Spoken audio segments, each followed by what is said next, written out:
A very warm afternoon. I hope you guys did have a very sumptuous lunch. I tried to keep you awake for the next few minutes or the next few 20 minutes. In brief, we have a group of around 3 members over here. I am K. Chima. I take care of the sales function for South Asia, specifically on the fire-related products. I have Anurag, who's coming from the surveillance. So, if in case you are looking for any surveillance issues or some labeling problems, so that's where he is. And we have a local support team. We have Sharif over here who takes care of Bangladesh market, who helps us with these services as such. In fact, in the next few 20 minutes, what I'm going to do is I'll just give you a brief overview as to what UL is and the different products that relates to fire as such, and specifically on firewalls. So there was an exhibition, there was a fair, they called it Chicago Fair. So electricity was being exhibited and there was a fire. The exhibition burned down. Unlike in the other places, it is a very strongly controlled market where the insurance actually has a very major say. And the insurance agency said, electricity, I'm not sure, I'm scared. Unless somebody or someone tests and certifies these products that they are safe, I'll not use them. I'll not let them also use it. So that's when our founder, Mr. William McMillan, so this person, he's the person who actually is now paying a salary, of course, because he founded this company. So he came forward. He said, okay, let me test these products for safety. Let me certify and see how safe these products are. Or rather, underwrite the safety of that particular product. So back in US, underwriting the safety means that I'm saying that that particular product is safe. And that's where our name comes from. Underwriters laboratories, we underwrite the safety of that particular product. So right from that time, the last 120 years, we've been working with many globally, in fact. And now we can pride in saying that we are one of the global leaders in safety as such. And right in these 120 years, we are 100% non-profit company. We work for public safety as such. We are basically into certifying, testing, and our mission is very simple and straight. It is for building a safer world. So anything that calls in for building a safer world, we are into that. So right through this 120 years, what did we achieve? So today, if in case you know the market, there are at least around 22 billion products that are there in the market, which will carry a equal market. And I can tell you at least that there are around 1 million consumers that we reach out to every day to ensure that their premises or their facility are safe, basically. And there are some people who ask me as to what all do we certify. We certify almost around 1 lakh different products or 97,000 different types of products. Each one of these products we evaluate for their specific end application. So that you as an individual safety just does not stop with fire, it goes into chemicals. So we certify chemicals, food and water, infrastructure, wireless, nanotechnology, sustainable energies. So there are quite range of services that we are into. So coming to today's topic of discussion, so fire. Fire is something we are scared of. Fire is something we try to avoid. Fire is something we don't want. So what actually, I thought I'll just give a brief overview as to what we can do to make a safe building.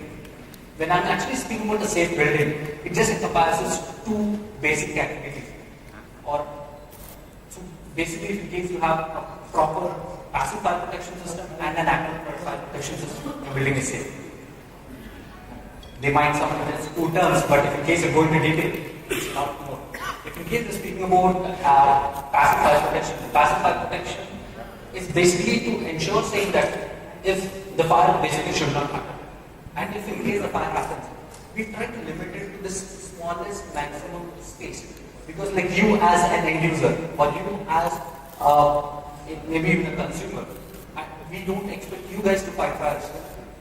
We actually have trained people like the fire brigade, so we have to give them time to come down to your location to fight the fire.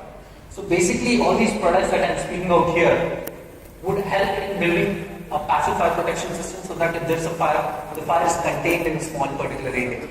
And I'm speaking of resistant materials, so even your interior materials. So let me ask one more question.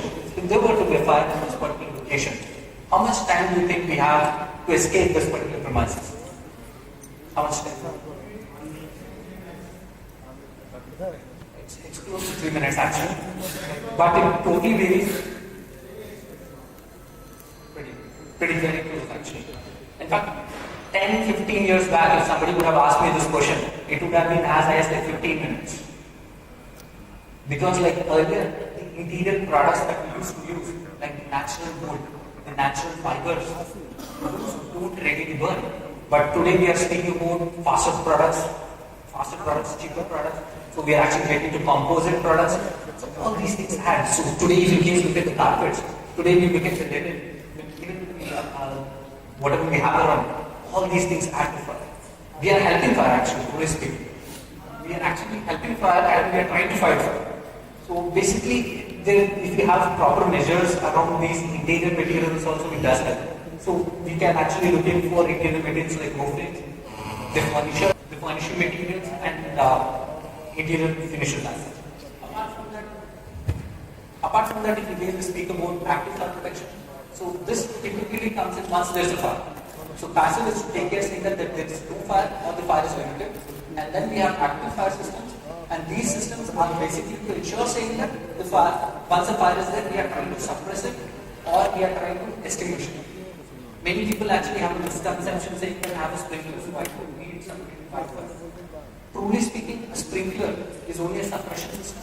It is not designed to extinguish a fire. It is only to ensure saying that that particular fire is limited to that particular space or it does not grow. If in case the sprinkler is able to do it, it's pretty fine. But a sprinkler is not designed to actually extinguish a fire. It is only designed for suppression of the fire. That's why it's called as a suppression system, not an extinguishing system. And speaking specifically, many of you might be thinking, okay, you were told fire doors, so what is this guy speaking? So I even have something on fire doors. So speaking about containment, the first and major opening that you get is actually the fire door. Typically, most of our interiors, at least in this side of the world, we use concrete, which actually has some fire resistance properties by itself. Typically, a normally built firewall or a normal wall can sustain fire for walls, if in case it's properly built.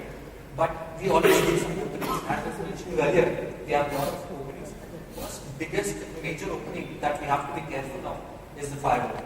So the door that you access can itself be an access even for fire. So the way you walk in, if the fire can walk, unless you tell the door saying that please stop this guy, not the other, which is the International Building Council, and NNPA who actually says down as to how to design a whole building to be fire safe. Speaking of the test process, so this is the ISO curve that we followed.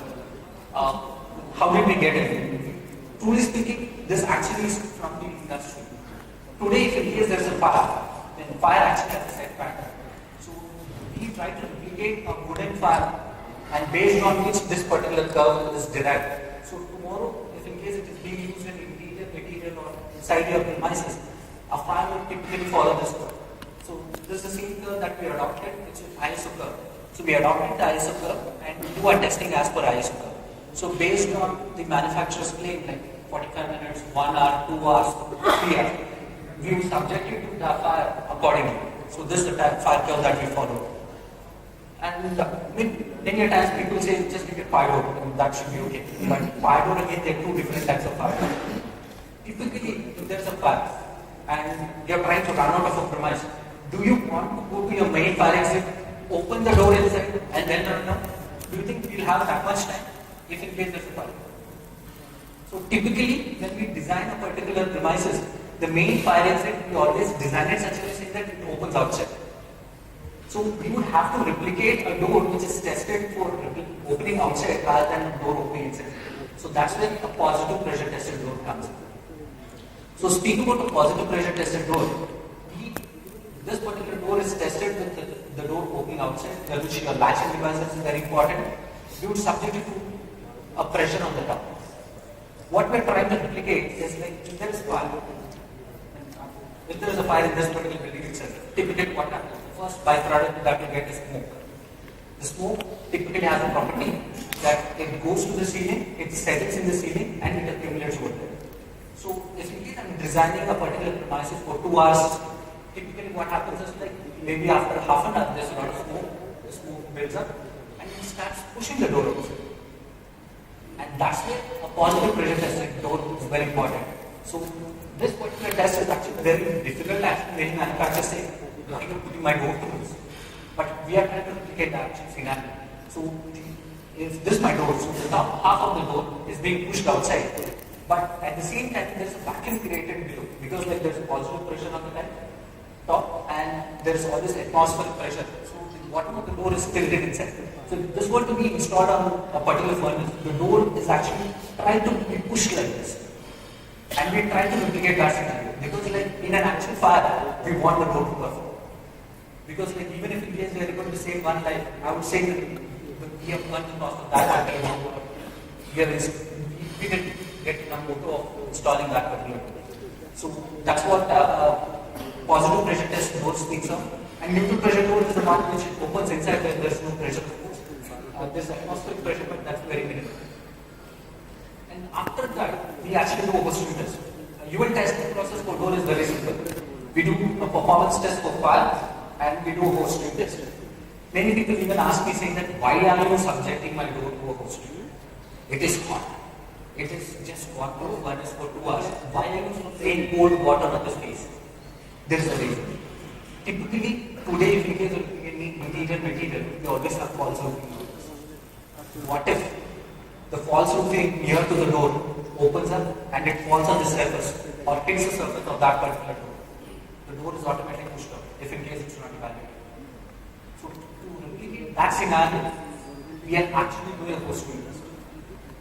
And there's a set pattern actually how the water is sprayed. In fact, this hosting test came a little later actually.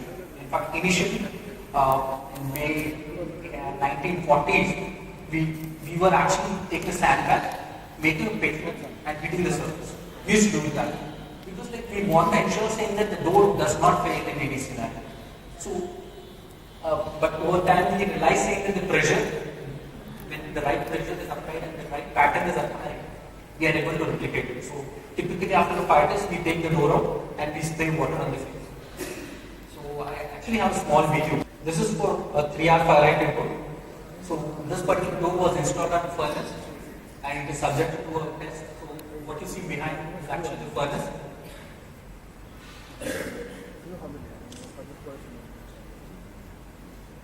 So this is after a while. We do allow a little bit of smoking and intermittent fires, but the fire should not be more than 3 minutes actually.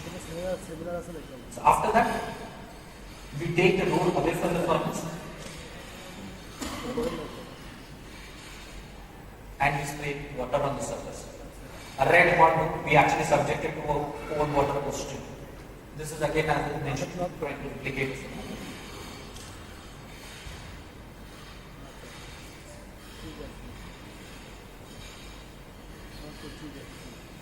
See how the door is being hit.